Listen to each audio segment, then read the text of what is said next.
Bonjour, je vais vous parler aujourd'hui d'une partie de ma thèse. Au fait, je suis urbaniste de formation, je travaille sur les risques dans l'urbain. Et la question principale de mon travail, c'est de trouver une réponse à la question suivante. C'est comment avoir maîtrisé les risques ou avoir une meilleure prise en charge des risques en milieu urbain et en même temps avoir un meilleur usage de l'espace ou bien du sol.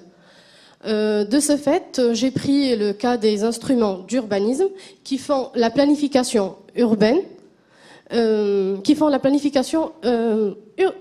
l'échelle urbaine.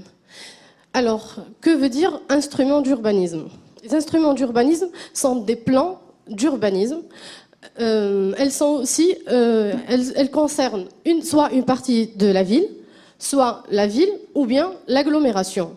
Dans le contexte algérien, nous avons deux instruments à échelle urbaine, sont les plans d'occupation des sols et les plans directeurs d'aménagement et d'urbanisme.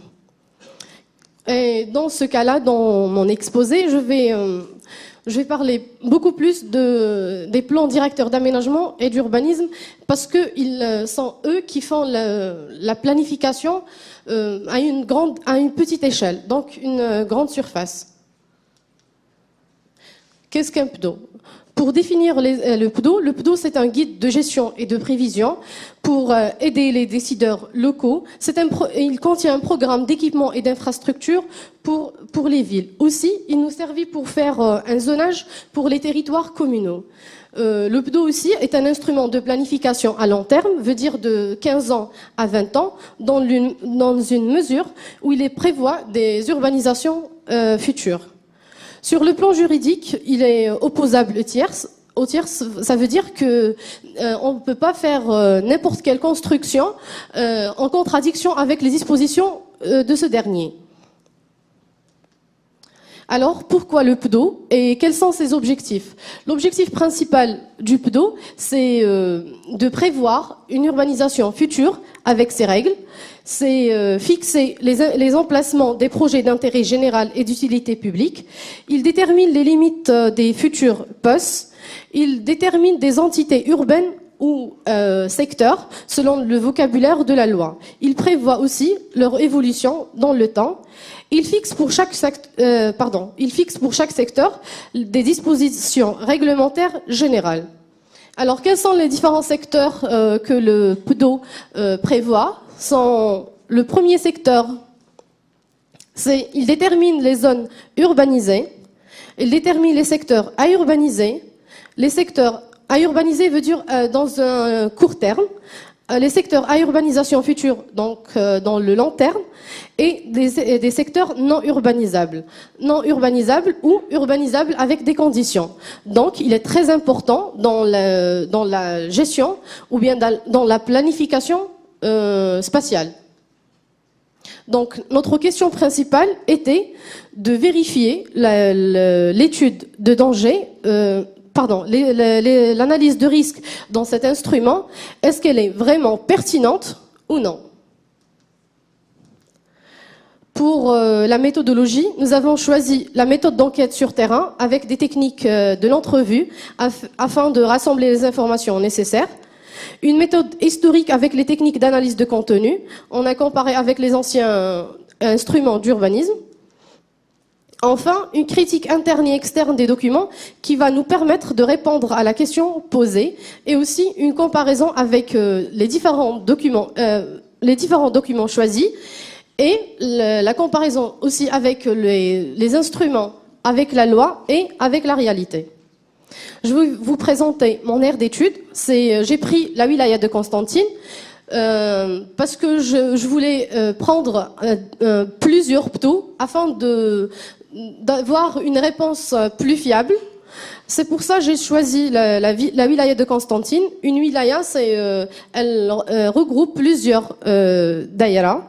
Constantine est capitale de l'Est algérien. Elle se situe au nord de l'Algérie, s'étale sur une superficie de 2297,2 mètres carrés. Administrativement, la wilaya de Constantine est organisée en 6 daïras et 12 communes. Ces communes sont couvertes par 8 PDO. D'accord. Dans ce cas-là, je vais parler des risques technologiques. C'est pour ça que je vais vous citer quelques zones industrielles dans la wilaya. Cette wilaya compte deux grands pôles industriels.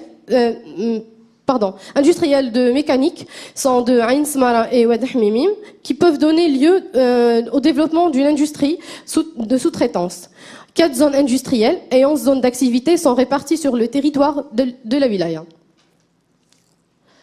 Alors, j'ai pris pour ce tableau les différents.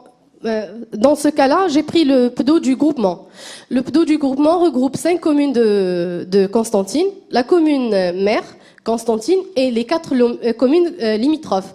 Elles sont regroupées à cause de soulager la ville et de servir comme assiette foncière pour l'excès de population ou pour l'étalement urbain.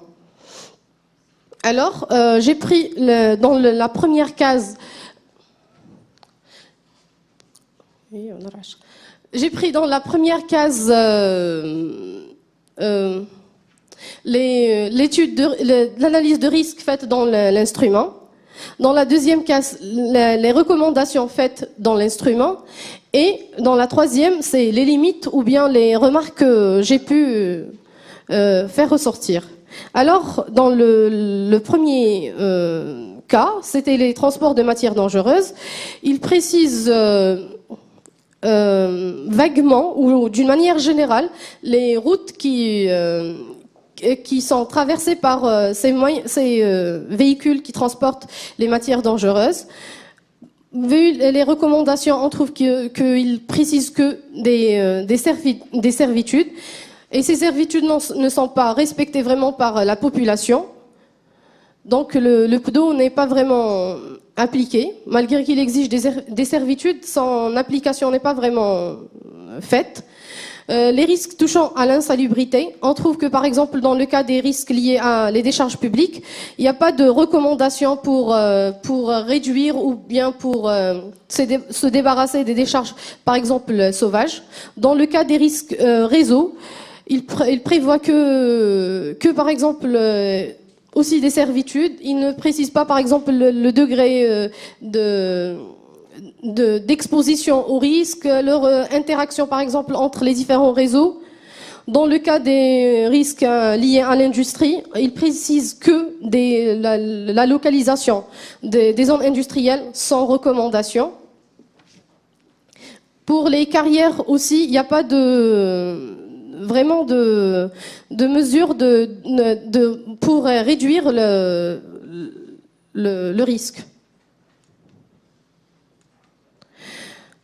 Ce tableau ressemble à tous les restes des PDO, donc les 7 PDO qui restent. Donc j'ai pris presque le même principe, les différents risques, les limites de l'instrument et aussi les communes concernées par cet instrument, par ce risque. En conclusion, on peut dire que, en plus de ce qui est écrit dans les tableaux, les PDO étudiés sont accompagnés de cartes illustrant des différents risques existants sur le territoire couverts par ces instruments. Aussi, selon la comparaison entre la loi et le contenu des instruments, par exemple dans la loi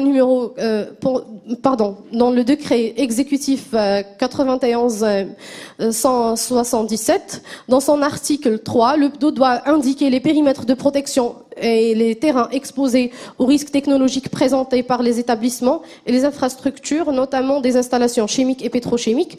On voit que les canalisations hydrauliques et de gaz, les lignes énergétiques. Ce qui ne se trouve pas dans le cas, par exemple, de Oulad Al-Hamoun. Aussi, on trouve que, par exemple, dans le cas de Ben Badis, c'est une commune qui est dotée par une zone industrielle, une grande zone industrielle, malgré qu'elle n'est pas citée dans le PDO. On trouve qu'elle n'est pas citée du tout dans le PDO. Pour conclure aussi, on conclut par des questions. Sur quel niveau se situe le problème et quelles sont les causes et les conséquences de ces problèmes? Merci de votre attention.